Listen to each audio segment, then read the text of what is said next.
नमस्कार दोस्तों, आपका एक बार फिर से स्वागत है आपके अपने YouTube चैनल दिव्यांशु की पोर्टली पर। जैसा कि हम लोग सुनते हैं कि लक्ष्मी जो होती है वो बहुत चंचल होती है और एक जगह स्थिर नहीं रहती है। ये बात एक बार फिर से साबित हो गई हमारे देश के सबसे बड़े उद्योगपति मिस्टर गौतम अडानी, जो कि विश्व के तीसरे नंबर के सबसे बड़े उद्योगपति बन गए थे।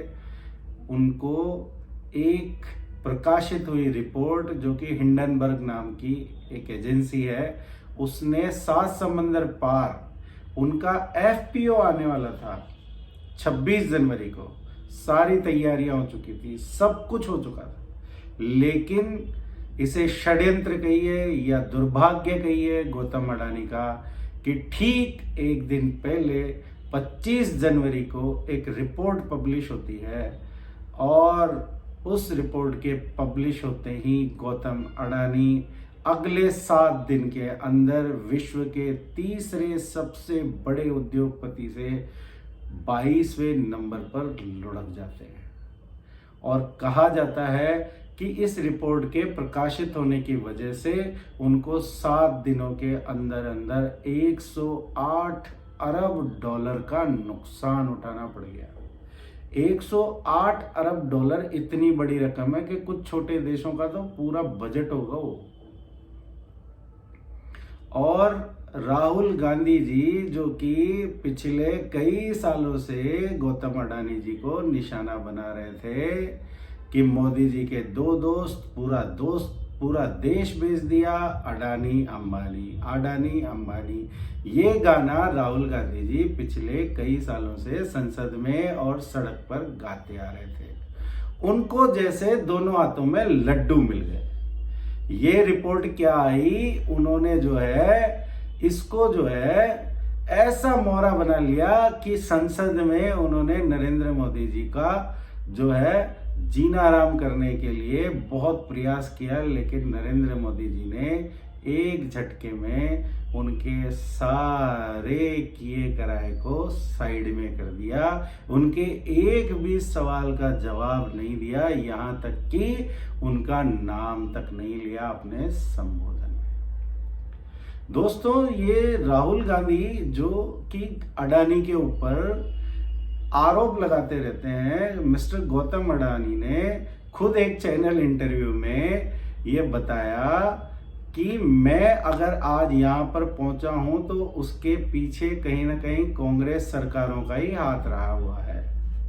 सबसे पहले गौतम अडानी, जिनको कोई नहीं जानता था, उनको जो है चिमन भाई पटेल की सरकार में मुद्रा पोर्ट जो था वो अलॉट किया था कांग्रेस गवर्नमेंट सरकार ने, और उसी का एक्सटेंशन जो था, उसी सरकार कांग्रेस लेड सरकार जो थी, शंकर सिंह वाघेला के टाइम में जो है उनको जो है मुद्रा पोर्ट का एक्सटेंशन का काम मिला था। यहां से गौतम अडानी को पूरा देश जान मिला। उसके बाद गौतम अडानी कहते हैं कि जो महाराष्ट्र में भी जो महाविकास अघाड़ी सरकार थी जिसमें कांग्रेस साझेदार थी, उस सरकार ने भी उनको जो है एक पोर्ट डेवलप करने में मदद की थी। ये सारे जो तथ्य है ये इंटरव्यू में अवेलेबल हैं, जो कि आप देख सकते हैं। लेकिन राहुल गांधी जी जैसे अपरिपक्व बच्चे को समझाए कौन? 2019 में राफेल करते करते मोदी जी को इतना बड़ा बहुमत दिला गए कि उनको लगा कि राफेल से बड़ा तो कोई घोटाला आज तक हुआ ही नहीं, और ये इतना बड़ा मुद्दा हाथ लग गया है कि अब तो मोदी दोबारा आ ही नहीं सकता। और वो जो गुब्बारा होता है ना, जिसकी हवा निकल जाती है ऊपर जाते ही, वो जैसे ही इलेक्शन में गए और उन्होंने चौकीदार चोर का नारा लगाया और वो गुब्बारे की हवा ऐसे निकली कि मोदी जी प्रचंड बहुमत से दूसरी बार प्रधानमंत्री। अगर आप रिपोर्टों पर जाएंगे तो कांग्रेस भी दूध की धुली हुई नहीं है बिजनेसमैनों से चंदा लेने में। यहाँ तक कि जिस अडानी का नाम लेकर के और अंबानी का नाम लेकर के जो है कांग्रेस सरकारें नरेंद्र मोदी जी को निशाना बनाती रहती है, वही अंबानी जो है कांग्रेस पार्टी को सबसे बड़ा चंदा देने वाले लोगों में शामिल है। उनको चंदा देने वाले लोगों में राहुल बजाज से लेकर के, टाटा से लेकर के, भारती से लेकर के, वो सारी कंपनियां, सारे बिजनेसमैन जो कि कांग्रेस पार्टी को देते हैं। क्या कांग्रेस पार्टी दूध की धुली हुई है? क्या उन्होंने अपने टाइम में उद्योगपतियों को फायदा नहीं पहुंचाया? नीरव मोदी याद है ना, माल्या, इन्होंने गबन किया कांग्रेस सरकारों के टाइम में। लेकिन जब नरेंद्र मोदी जी ने सख्ती दिखाई, नोटबंदी करी और सारे बैंकों को टाइट करना शुरू किया एनपीए को लेकर के, तो इन लोगों को देश छोड़ के भागने के अलावा कोई चारा नहीं बचा। इसलिए जो गौतम अडानी जो है वो तीसरे से 22वें नंबर पर खिसक जरूर गए हैं, लेकिन कांग्रेस को इसमें नरेंद्र मोदी को फंसाने के लिए जो उम्मीद नजर आ रही है, वो उम्मीद जो है बहुत जल्दी ही खत्म हो जाएगी। संसद में नरेंद्र मोदी जी ने एक कमेटी बनाने के लिए जो है उसको अनुमति दे दी है, जो कि अडानी ग्रुप के इन्वेस्टमेंट को और उनके सारे खातों को खंगालेगी।